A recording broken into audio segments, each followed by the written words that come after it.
लगातार हमास हमले कर रहा है और हमास के साथ कई देश भी उतर आए हैं। लेबनान ने भी साथ दे दिया है, तो वहीं सीरिया भी कह रहा है कि अब हमले के लिए हम भी तैयार हैं। साथ ही अब वक्त हो चला है आक्रमण सुपरफास्ट का। इजरायली सेना हमास के लड़ाकों को चारों ओर से घेरकर हमले कर रही है। गाजा पर रात भर बमबारी हुई है। इजरायली हमले में अब तक 2200 से ज्यादा फिलिस्तीनियों की मौत हो चुकी है। इजरायली सेना ने पूरे गाजा पट्टी में हमास के कई सैन्य ठिकानों पर हमले किए। गाजा में एक सुरंग से बाहर आ रहे लड़ाके को मार दिया। इजरायली सेना ने शनिवार को जबालिया, अल फुरकान और बेत हानून जैसे कई इलाकों में हमले किए। इजरायली हमले में गाजा में मरने वालों की संख्या बढ़कर 2228 हो गई, जबकि 8700 से अधिक लोग घायल भी हुए हैं।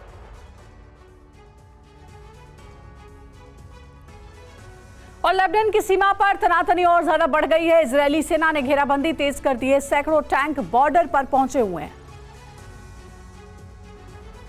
लेबनान की सीमा पर शनिवार को इजरायली टैंकों का जमावड़ा लगा है। हिजबुल्लाह के लड़ाकों की चेबा फार्म्स और केफर चौबा पहाड़ी इलाकों में इजरायली ठिकानों पर हमले किए जाने के बाद इजरायल की सेना हाई अलर्ट पर है। इजरायल की सेना का कहना है कि हिजबुल्लाह की गोलीबारी के बाद वे लेबनान पर हमला कर रही है।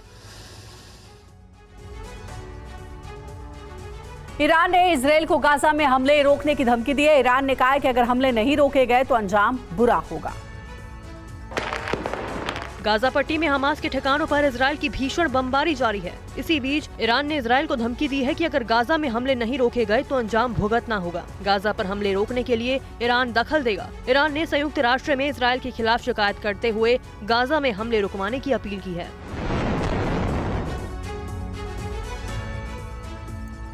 तो वहीं ईरान के विदेश मंत्री हुसैन ने दोहा में हमास नेता से मुलाकात की है। इजरायल की सैन्य कार्रवाई को लेकर दोनों के बीच बातचीत हुई है। ईरान के विदेश मंत्री हुसैन अमीर अब्दुल्लाहियान इराक, लेबनान और सीरिया के दौरे के बाद कतर की राजधानी दोहा पहुंचे। यहां उन्होंने हमास नेता इस्माइल हनीये से मुलाकात की। ईरानी विदेश मंत्री ने आशंका जताई है कि इजरायली बमबारी अगर नहीं रुकी तो जल्द ही जंग पश्चिम एशिया में फैल जाएगी और कई मोर्चे खुल जाएंगे। और तेल अवीव में बंधकों की रिहाई के लिए परिजनों ने सरकार से गुहार लगाई है। सरकार से जल्द रिहाई की अपील की है। अपने रिश्तेदारों की रिहाई की मांग को लेकर इजरायल के सैकड़ों लोग तेल अवीव में रक्षा मंत्रालय के बाहर पहुंचे। लोगों ने अपने रिश्तेदारों की तस्वीरें मंत्रालय के बाहर की दीवारों पर लगाई। साथ ही उनकी सुरक्षित वापसी के लिए मदद की गुहार लगाई। हमास ने इजरायल पर हमला करने के बाद कई लोगों को बंधक बना लिया है। अमेरिका ने अपना दूसरा जंगी जहाज इजरायल भेजा है। अमेरिकी नौसेना का पोत भूमध्य सागर पहुंच चुका है।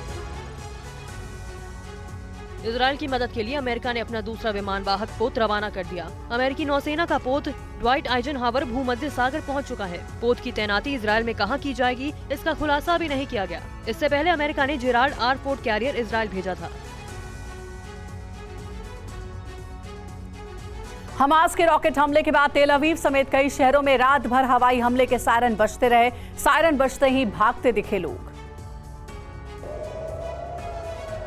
इजरायली हमले में नागरिकों के हताहत होने पर हमास ने जवाबी कार्रवाई शुरू की। हमास की खूंखार ब्रिगेड अल कसाम ने इजरायल के कई इलाकों में रॉकेट की बौछार की।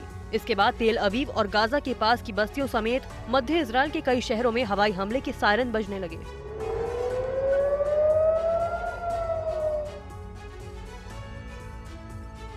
हमास लड़ाकों ने सड़क बंद कर गाजा पट्टी छोड़ रहे लोगों को जाने से रोक दिया है। इजरायल ने दक्षिण की ओर जाने के लिए शनिवार की समय सीमा दी थी। इजरायल की चेतावनी के बाद अपनी सुरक्षा के लिए लोगों ने दक्षिणी गाजा के अपने घरों को छोड़ना शुरू कर दिया। इजरायली सेना ने हमास पर आरोप लगाया कि दक्षिण की ओर जा रहे गाजा पट्टी के लोगों की राह में हमास बाधा डाल रहा है और उन्हें दक्षिण की ओर जाने से रोक रहा है। और इजरायल की गाजा पट्टी पर भारी बमबारी की गई है। इस हमले में कई लोग घायल हुए हैं। घायलों को इलाज के लिए अस्पताल में भर्ती कराया गया है। इजरायल ने गाजा पट्टी के खान यूनिस में ताबड़तोड़ एयर स्ट्राइक की। इजरायली हवाई हमले में कई लोग घायल हो गए। हवाई हमले में घायल हुए लोगों को इलाज के लिए एम्बुलेंस से अस्पताल पहुंचाया गया। हमास पर इजरायल के हमले के बाद कई इलाकों में पानी और इलाज के लिए लोगों को जूझना पड़ रहा है।